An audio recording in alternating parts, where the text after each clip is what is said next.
Why is the Federal Reserve's comments so aggressive when it's coming to interest, and why they're trying to push so hard?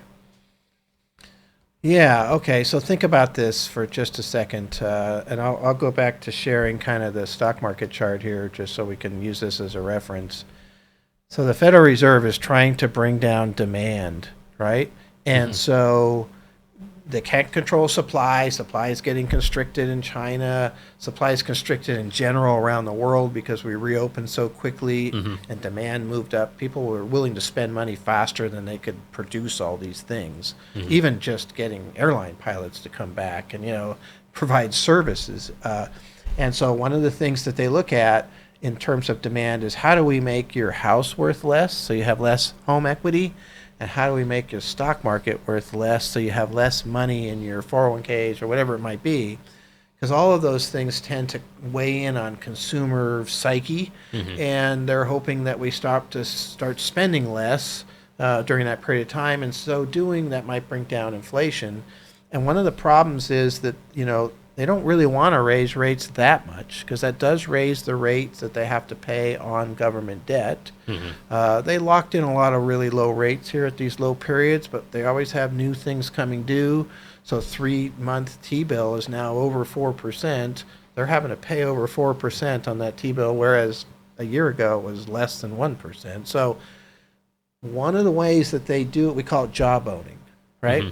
Where they talk aggressively and say things that normally would disrupt the market, and that's the object of what they're trying to do. So there was one of the Fed governors from St. Louis who had a slide in a presentation that showed the peak rate would be 5 to 7%. Hmm. Nobody's been talking about 7%, right? They're talking mostly about 5.25. Larry Summers came out and talked about 6%. So here's this Fed governor, and this brought the market down some, who has a slide showing 7. Why does he have that slide? Well, it's possible we do get to 7, and I actually think 6 is kind of likely, but it helps the scenario. The Hmm. more the stock market goes up, easier monetary situation gets, the more inflation stays entrenched, the more they can bring down the stock market, the more it helps with inflation, which is their main goal. So if they can bring down the stock market and the real estate market, we just had 9 months in a row now. We've had a decrease in home sales, Hmm. and that's a good thing as far as they're concerned in this environment. This stock market is down here, even with this run up, what, about 18%, so it was down 28%. That you'll notice they do more interviews, they do more talking at the peaks here. We saw that true in the August run up, and we're seeing that true here. And so that's why, if they can use their words to bring down inflation without having to increase the rates as much, that creates lower costs for government debt, and it creates a better scenario just in the terms of when you raise rates a lot, something can break. Yep. I mean, crypto might be breaking right now as we talk. It's certainly having some struggles. And so, again, those are the types of things that can happen when you raise rates or even when you bring down the stock market. So that's why it's a very good question. It's very interesting, to kind of understand what is happening here. Is one of the key forces that we're fighting. If we hope that the market's going to go up, which I do, I like it better. It's fun, Hmm. 2020 was fun, especially for the, after the big downturn. And so, but we're fighting against the Fed, Hmm. not just the fact that they're raising rates and talking about raising them more and talking about increasing the peak amount. It's just literally the conversations that they're having and the way that they're saying it and how aggressive they're being. We're fighting against all of that. The headwind is amazing. Now, we still come up 10%, Yeah. since the middle of October. They can't jawbone this market down completely, but it'll make it harder for it to go forward, believe me. So Yeah, it's a and, good and question. you can see how reactive they were this week Yeah. because mortgages dropped to what had the biggest decline. Yeah. 30-year. It Yeah. went from like Yeah. over 7 to 6.61, I think was Yeah. for that. And so that's a big drop when it comes to interest rates. Yep. Yeah, exactly. And that isn't what they want. Yeah.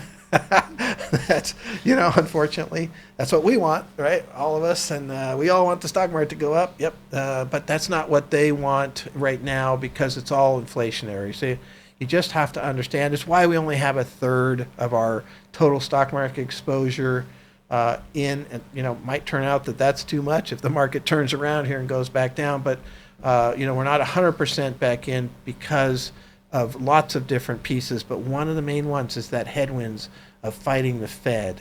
Because when the Fed is behind the market and helping, boy, it can really move, like it did in 2020.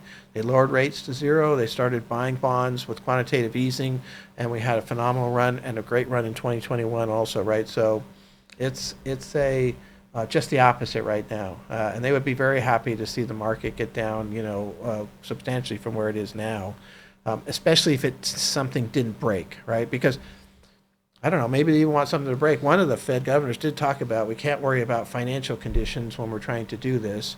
And essentially what he was saying was that, if something breaks, that's okay. In a way, I'm paraphrasing here, but if something does break, that could bring down demand quite drastically. Like at Lehman Brothers broke in 2008, unemployment went shooting up. All kinds of businesses are struggling, going out of business, and probably people pull back in their spending in that environment, right? And all of a sudden we get, a 2% rate instead of these much higher inflation rates, and so whatever it takes. The problem is that they can break things so badly, you end up having just the opposite. They had to bail out, the country at the bottom in 2009 and such too. So. It's a tightrope that they're walking on here, trying to get to the other side without falling off and creating a big downturn. Yeah, the Fed really doesn't care about the stock market. They care about inflation and people being employed. Yeah, those are the two mandates. Their mandate is not to make the market go up or what have you. It is to keep inflation in that kind of 2% zone and to have full employment, what they consider full employment. And so, right now, making the stock market goes down helps the inflationary standpoint, probably doesn't help on the employment part, but employment's only at 3.7%. They consider full employment kind of in that 4 to 4.5% range. So they feel like the market's already too tight. They got some room to push. Of course, that's like 1 million jobs lost. When you do the actual numbers, it's kind of incredible. So there's some people that are going to suffer from this, scenario, but inflation, right now they just announced in England, the inflation was 11.1%.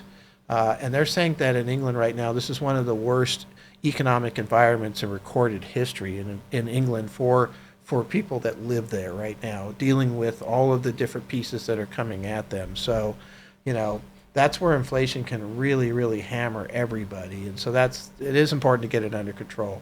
Unfortunately, it probably means raising the unemployment rate.